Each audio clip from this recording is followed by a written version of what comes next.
هیچ وقت فکرشو میکردی یه اشتباه تو مارکتینگ باعث شه مردم با گریه برندش رو پس بگیرن؟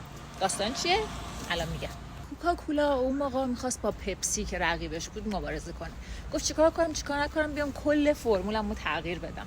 چه فکر خوبی نه؟ اومد کل فرمولش رو کامل تغییر داد و اسمش رو گذاشت کوکای جدید واسه مبارزه با پپسی. اینم بگم که این داستان هنوز داره تو دانشگاه تدریس میشه ها، با اینکه واسه سال 1985. چی شد مردم خوششون نیامد از این طعم جدید و شروع کردن اعتراض نامه نوشتن.